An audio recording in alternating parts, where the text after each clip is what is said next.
With the full release of Final Fantasy XIV Dawntrail underway, the 5th expansion of the Square Enix MMORPG has seen each job change in response to player feedback. The new Viper and Pictomancer jobs have given Final Fantasy XIV players more options for taking on some of Dawntrail's upcoming challenges.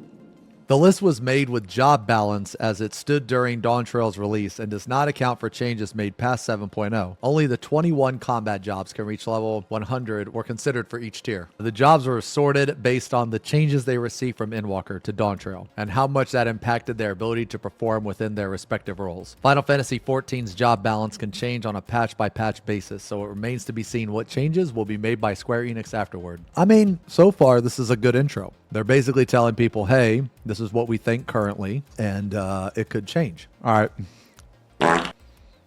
S tier. Really? Machinist? If anything, Machinist needs a couple buffs. After receiving some changes in patch 6.3, the Machinist remains a reliable physical DPS option with steady sources of damage, easy resource management, and defensive abilities like Dismantle and Tactician to use throughout the fight. Okay, well, I mean, this is good, right? But, I mean, the other jobs also have Tactician. Dismantle's really good. You know, the other jobs don't have Dismantle, at least to my knowledge, unless they got one, but I don't think so. With a penchant for guaranteeing critical direct hits with, well, I mean, what the like, this doesn't matter. Like, you know what I mean? That's like saying Warrior does more damage because it does critical direct hits. Like, no, not really, because it doesn't guarantee that it's going to do more damage. But anyway, with Reassemble and Full Metal Field, the gun-toting and ingenious Machinist remains a dependable damage in Dawntrail. Okay, well, what would you guys rate this? Because, like, when we checked on FF logs, I mean, we'll just do like a quick snapshot, right? Machinist is here. I mean, like, I don't think it's bad. It's not like bad, right? Is this really S tier though? So it's still like 20k. 20 to 20.4. Okay, where's Bard? I mean, Bard's a little higher. It's not a lot higher, but okay, what about Dancer? I mean, what is it? Technically the lowest? Does Dismantle put it over the top, you guys think? I don't know, man. I think it's kind of like maybe they're taking each role and picking a job from each role. I don't know. Isn't Dancer like super good for early prog because you can put the dance partner on like the person you feed all the gear to and it's just damage is like crazy good? Isn't that like the strat, right? Yeah, that's the strat, right? Okay, so we disagree with Machinist. Okay, so Paladin. Although the changes were light for the Paladin, the patch 6.3 rework on the shield bearing tank allowed it to shine bright in any situation. At level 96, the Wreck spell upgrades into Imperator, which can be used to the same range as Confiteor to grant the Paladin a way to deal with foes from afar. Between the changes made in patch 6.3 and Dawntrail remains a stalwart defender in Final Fantasy XIV player. I mean, I do think Paladin is insanely good. Is it like S tier? I don't think currently it is. So Gunbreaker 15.5 to 15. I mean, Paladin needs some buffs. I mean, damage-wise. I think after buffs, it'll be S tier. I really do. Because Paladin's super strong, man. It's really flexible in its rotation. It's like burst window is basically ranged the entire time. It's AoE ranged. It has an extra raid mitt. I think it's super strong. It itself is ridiculously tanky with the changes like since they added Bulwark. And then they also changed Sheltron. It's really strong defensively, man. I mean, yeah, Hallowed Ground is like still kind of bad, but I think the overall kit is really strong. So Paladin is probably going to receive some buffs. It's quite a bit behind Gunbreaker. It'll probably receive some buffs. I think like right now it's an A. Right now it's an A, but if there's a DPS check, it's an F tier. There we go. Pictomancer. Okay, can we all agree Picto's an S? It's like the highest fucking damage. Okay, despite being the newest caster DPS of the batch, the Pictomancer artistry is deceptively powerful. That is true. Though it does not have a resurrection spell, the Pictomancer's Starry Muse buff can bolster the team's damage output once every 2 minutes. In addition, the Pictomancer can move out of harm's way and position itself to weave its artistic spells into colorful attacks. Although taking up the Pictomancer's brush and palette requires reaching level 80 on another job, it is a compelling addition to the role and one that first-time caster DPS players can enjoy. Okay, so like, man, I feel like that they accidentally stumbled into this because like their like explanation of this kind of doesn't, this is all they need to say. It is the highest DPS in the game and also has a raid buff. Like, that's it. So like they're right, but I think they just put a bunch of words in here. Anyway, we all can agree. Okay, Sage. All right. Sage. As one of the 2 shield healers in Final Fantasy XIV, the Sage remains a mobile mender with additional options for dealing and recovering from damage. The addition of Eucrasian Dicrasia allows the Sage to deal damage over time to multiple enemies at close range. And the Psyche spell is another offensive cooldown that Sages can use when coupled with party-wide buffs, though the Sage can struggle against bursts of heavy incoming damage. Is that true? I've never heard people complain about this. Though the Sage can struggle against bursts of heavy incoming damage? What? A new cooldown called Philosophia allows the Sage to keep their party topped off while dealing damage. Okay, on the healers, is Sage S tier? So it's not. Okay, well, what would you guys rate it? Because I haven't leveled healers yet. What's the best healer? Holy fuck, look at this base chatter, dude. All healers suck, healer strike. Holy fuck, dude. Oh, hell yeah, Warrior. Let's fucking go. Right here, baby. The Warrior remains one of the most reliable tanks in Final Fantasy XIV and has received a few new tricks to deal heavy damage. Although a few of its area of effect attacks receive slight nerfs at the start of Dawntrail. New abilities such as Primal Ruination and quickly make up for them. Cooldowns such as Blood Wedding and Shake It Off allow the Warrior to excel in fights with multiple targets. Through this advantage because less prominent in extreme trials and savage raids. Nevertheless, players who want to learn the tank role will easily find the Warrior a safe pick. See, this is true. I would argue that Warrior is like the best job in the game, honestly. You know, because Warrior can just do things that the other jobs can't do. That's Warrior specific. Okay, Warrior is the type of job that can do things that only a Warrior can do. Okay, so not only is it S tier, but I would say it's probably a step above S tier in the tier that I like to refer to as man mode. Now in this tier, you got 1 speed, baby, and this speed does not, I repeat, it does not involve watching cutscenes in a fucking dungeon. If you go in there and you watch a cutscene, get the fuck off Warrior. That's not man mode. That's fucking bitch mode, okay? You got 1 speed, baby. And that's fucking man mode, okay? There's no brakes on this train. Bears, okay? pigs. I think Warrior's S tier. White Mage. Okay, so you guys said Scholar was the best healer. Mercy, I'm about to Dude, bust. they put 2 healers in here, and neither one of them are Scholar. As one of 2 regenerative healers alongside the Astrologian, the classic White Mage received noticeable changes. At level 40, a new spell called Ethereal Shift allows the White Mage to dash forward, similarly to the Dancer's En Avant. This spell addressed a major concern about White Mage lack of mobility. The new follow-up spells from 2 abilities, Speed of Light and Temperance, were added to bolster the White Mage's repertoire. Overall, the White Mage remains Final Fantasy XIV most consistent healer in any situation. Is that true? I don't know what, like, okay, like when I read this, Speed of Light, now I haven't leveled White Mage, but I do not recall an ability called Speed of Light. That doesn't even sound like a White Mage ability.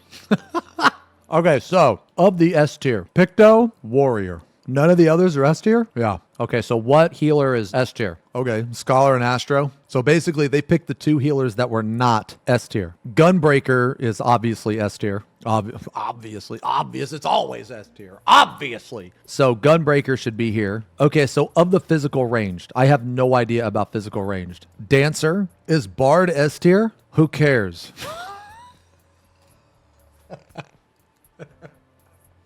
Okay, does anybody care about physical range, dude? Okay, so 8 tier. Dancer. Okay. Although it remains bound by random procs in its core rotation, the Dancer gains some new tools in Dawntrail to ensure reliable resource generation during critical moments. The Tiliana ability was changed to grant 50 E-Spirit gauge to the Dancer when used, which can be used on Dance of the Dawn to deal major damage alongside other raid cooldowns, while the Dancer's core rotation and fashionable glamour selection remain unchanged. Its lower damage output and focus on offensive utility contrasts with the Machinist defensives and with more What? All right, look, I don't know much about physical range, but I know that the Machinist is the selfish one And the Dancer is the complete opposite of now I was gonna be like, okay, this review's not bad because they consider fashion part of the review, right? But then they had this. It's lower damage output. It's like they didn't even put on the dance partner. Okay, well obviously this is wrong. All right, Dark Knight. Though some changes were made to it in Endwalker, the brooding Dark Knight received more fine-tuning to its cooldowns. Blood Weapon and Delirium were merged into a single button, and its Living Shadow no longer requires 50. Okay. However, Plunge was removed in favor of a new gap closer called Shadow Stride that does not deal damage. One change that the Dark Knight did not get was additional self-sustainability to align with the other three tanks. It remains okay, now you know what? This is actually good. Wow, this is actually good, yeah. Originally when they said cooldowns, I was thinking like defensive cooldowns, but no, this is correct too. They got one right. We're getting to a point to where it's just ridiculous. Like, it's just literally ridiculous that a Dark Knight cannot self-sustain for shit. Guys, we're at the point now to where it's actually fucking embarrassing. Like, as a Dark Knight, when you go into a dungeon and the healer dies, you die on the inside. You're just like, ugh. Because you know that your death is inevitable. For all of you Dark Knight mains, I'm going to inform you of something that you may or may not realize. This is going to be hard for you to hear. As a Dark Knight main, you are missing out in dungeons. Now, I know dungeons, it's like, well, it's a dungeon, whatever. But when you're leveling, it's extremely frustrating when you're playing Dark Knight and you have a fucking healer die. Or let me throw a scenario on you, right? Let's say you're in a dungeon and you're just on autopilot. You're not paying attention to the chat. You're just pulling your go. And then you pull the last boss and there's like 3 motherfuckers in the cutscene. And God forbid, you know, that those motherfuckers do the trusts. No, they want to queue up and just expect everybody to play their way. So you pull the boss, and they just let you die. Now, if if you were a warrior, it wouldn't matter. You could just solo the fucking boss. So all I'm saying is for you Dark Knight mains, you are the only tank that cannot self-sustain. You are the only tank that cannot kill the boss by themselves. You are the only tank that needs a healer. Yo, bro, don't get mad at me. Get mad at, Yoshi P. You know what? Let's just fucking ask him right now. Okay, so we got everybody here. Everybody's here. Listen up. We got everybody here. Okay? Now, don't mind them. Don't fucking mind them booing. They don't even give a shit. Okay, look, so I want to ask you, why in the fuck is Dark Knight literally the only fucking tank that cannot self-sustain for shit? You go in there, the healer dies, and you just die of cringe. Why is it that Dark Knight is the only tank that can still die when it uses its invuln? We want to know. These are things we want to know, Mr. Yoshi P. These need to be addressed. They need to be addressed immediately. It's 7.01. That fast. ASAP. Thank you. Anyway, Gunbreaker. The hard-hitting Gunbreaker received more tools for dealing damage to swathe? Dude, what? That's not even a fucking American word. What is this, some foreign shit? Swathes of foes in Dawntrail. Lionheart. One of the most iconic limit breaks in the Final Fantasy franchise is a new level 100 combo to use during high damage phases. Fated Circle was granted a follow-up called Fated Brand. However, its rough divide ability was replaced by Trajectory. The gap closer no longer deals damage and allows the Gunbreaker to have more wiggle room during its No Mercy cooldown window, which remains busy as it stands. Okay, obviously Gunbreaker they rated it an A, but it's an S because its damages, of course, because God forbid the Gunbreaker be second on damage. No, that's not how it goes. Gun mode is top DPS at all times, 100% of the time. And as a matter of fact, it's not high enough. So it's probably going to get a buff because Warrior's kind of close to it. And the devs are like, whoa. No. And they're going to buff it even more. Scholar received one of the most eye-catching level 100 abilities in Dawntrail called Seraphism. This angelic form gives the Scholar more powerful versions of its Adloquium and Consultation spells while active, but does not enhance the Scholar's offensive capability. However, a follow-up of Chain Stratagem called Baneful Impaction gives the Scholar a new way to deal damage over time when under raid buffs. While the Scholar requires careful positioning of itself and its fairy companion, it remains a reliable healer, Careful positioning. What do they mean by that? Does anybody know? I just slap Eos in the center and call it a day. Viper. Isn't Viper S tier? It kind of has to be, right? It's like one of the top DPS. I mean, I guess one argument could be it's like kind of squishy, right? It doesn't have a defensive. So maybe that could knock it into A tier, maybe, but I guess it depends. The Viper is both the newest melee DPS and the poster job of Dawntrail. As a selfish melee DPS, the Viper provides no raid utility outside of role actions like Feint. However, with fast-paced gameplay reminiscent of the styles used by the Reaper, Gunbreaker, and Machinist, the Viper can deal serious damage in quick bursts. While the Viper can be tricky to handle at first and requires a low latency connection to optimize, or Alexander, Dawntrail's cover job is one that players should keep an eye on over several patches. B tier. Oh shit, Astro. The Astro was undoubtedly the healer who received the most noticeable changes going into Dawntrail. Significant changes were made to the card system. As the Astro now draws 3 cards at a time instead of 1, Astrodyne was removed in light of the changes, and spells like Macrocosmos were also adjusted to align with other healers. But other signature abilities such as Collective Unconscious and Earthly Star remain in the Astrologian's kit. Despite everything, the Astro's knack for healing an entire group from the brink of death remains the same. Macrocosmos wasn't changed. I was going to say, I thought they drew 4. I thought they drew 2 DPS cards and 2 defensive cards, but I didn't play Astro. Oh, the 1 Royal card can be a Lord though, right? Which is a DPS. Black Mage. Though overshadowed by the Pictomancer's arrival, the Black Mage received surprising changes in Dawntrail. First, the way the Black Mage regenerates MP during Umbral Ice has been reworked not to go by server tick, but instead using Blizzard spells and Umbral Soul. Even though the Black Mage needs to stay still to get their spells off, the new Retrace ability allows them to relocate their ley lines once per use and gives them more mobility than ever. Through the MP regeneration change is a point of contention for Black Mage players. Only time will tell how competition from the Pictomancer will turn out. Black Mage is what, like C tier or some shit? It's like F tier right now, right? Yeah, it's in the shitter. Feels bad. Okay. Dragoon. Like the Astro, the Dragoon received a rework in Dawntrail. Spine Shatter Dive and Dragon Sight were removed, with new follow-ups to Dragon Fire Dive and Star Diver added in patch 7.0 to give the spear wielder some added flair. While the Dragoon remains flashy, it has no defensive cooldowns like the Reaper and Samurai do, as its Life Surge ability can be cumbersome to use in some situations. Wait, Life Surge, is that the auto crit? That's the auto crit? I thought for sure they'd remove that, man. That's been in the game since like fucking A Realm Reborn, and it's been shit ever since A Realm Reborn. I don't know why they keep it. Despite the changes, the Dragoon remains a fan favorite job of longtime Final Fantasy fans. Dragoon is not B tier, it's like higher than that. Monk. With every expansion, the Monk tends to get some form of retooling, and Dawntrail was no exception. Twin Snakes and Demolish had their effects changed, and the Beast Chakra gauge was altered to track different Fury points used to power up the moves Boot Shine, True Strike, and Snap Punch. While Anatman was rendered obsolete, the Monk also gained follow-ups to their Riddle abilities. Riddle of Fire becoming a ranged attack called Fire's Reply. Though the Monk is a difficult job to master, Final Fantasy XIV players will have ways to take advantage of the changes. I mean, I really think Monk is B tier. Is Monk B tier? This post is just saying anything doing less than Picto is bad.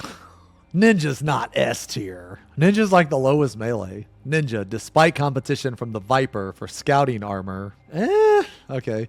The Ninja was not left empty-handed in Dawntrail. The Huton gauge was removed, and the Huton ability itself was reworked to be an area of effect, counterpart of Suiton. In its place, the Kazamatori gauge was introduced, which can be generated by Armor Crush and spent to boost the power of Aeolian Edge. Mug and Trick Attack also received upgrades, along with the Ninki gauge spenders, Hellfrog Medium, and Bava Kakra. Dragoon is more DPS than Ninja currently. Well, according to logs. Samurai is B tier? Samurai is like fucking right now. Or wait, is it? I don't know. Looks to be fucking to me.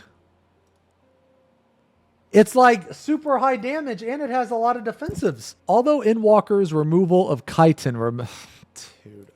Dude. People think they're obsessed with chitin and they're not. Okay, just let it go, bro. They're not obsessed with chitin. They're obsessed with the fact that they don't have anything else to spin their gauge on than Shinten. Is a sticking point for the samurai. The katana-wielding damage dealer did see a few upgrades to its existing kit. Shoha was also changed to deal the area of effect, which that should have been last expansion, which gives the samurai a consolidated way to spend meditation stacks. 2 cooldowns. Shisue and Ikoshiten received additional benefits for the samurai to use during burst phases. With the addition of the Viper as a selfish melee DPS, only time will tell how the samurai and the Viper will fare in head-to-head comparisons. This review sucks. This doesn't like say anything. Like, why is it this tier? I don't understand. Okay, C tier, Bard. In Dawntrail, the Bard's 3 songs, Mage's Ballad, Army's Paean, and Wanderer's Minuet, were changed to no longer require a target to activate. This change was made in response to player feedback and can improve the Bard's usefulness during periods of downtime. The Bard also received follow-ups to Barrage and Radiant Finale to improve his damage burst phases. However, compared to the Dancer and Machinist, the Bard's damage output still needs some additional tuning to be competitive pick in the... Dude, this is just a straight lie. Here's Bard. Here's Machinist. What? Bro, no way. Bard, wait, what? No way. Dude, Black Mage sucks. What the fuck? Holy shit, dude, Black Mage is fucking trash. Okay, well, let's look at a fight where you don't have to move as much, I guess. Okay, well, this one's a lot better. This one's a lot better. So EX2 is a lot better because you don't have to move as much. So that's ADPS. RDPS. Jesus, man. That's insane.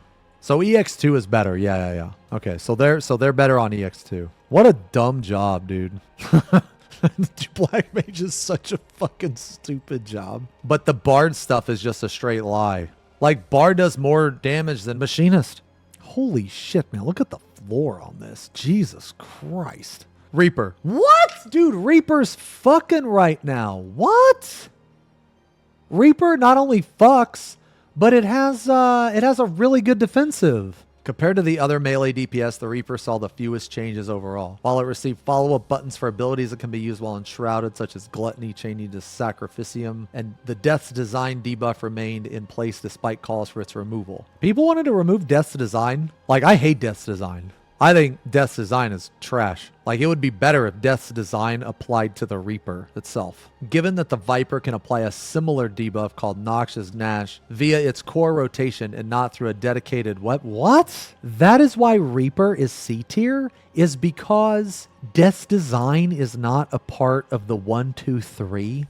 Okay. All right. Red Mage. One of the longest running complaints about the Red Mage area of effect damage was addressed in Dawntrail, and the Mo-Lunette combo was altered to use 50 black and white mana to match its single target counterpart. Several cooldowns were also given follow-up attacks, but their use can be tricky to handle. Its low damage output compared to Pictomancer. What the... Dude, you can't compare Red Mage... Dude. Its low damage output compared to Pictomancer leaves the Red Mage in a... Dude, okay, they're comparing 2 completely different fucking slots. You're comparing a job that can res versus a job that can't res. Summoner. Despite the most mobile of the caster DPS jobs, the Summoner only received a few changes. Although Solar Bahamut is an impressive addition to its rotation, a lack of spell diversity and the introduction of... Dude... So basically, Pictomancer's existence has knocked Red Mage and Summoner to C tier. The slot in the party that Pictomancer is going to take is not going to be a Summoner or a Red Mage in a vast majority of cases. The only time you're going to make that decision is if you literally cannot have a death because the DPS check is too high. Otherwise, the benefits of having a battle res, like a caster res, is insane. I didn't say Picto was going to be bad. I said either Picto or Black Mage was going to be bad. I said one of them was going to put the other one into the shitter. And that's exactly what happened. Dude, you guys are so stupid, man. It like doesn't even matter what I say. You just, sure, we're not listening. Blah, blah, blah, blah, blah, blah, blah, blah, not listening.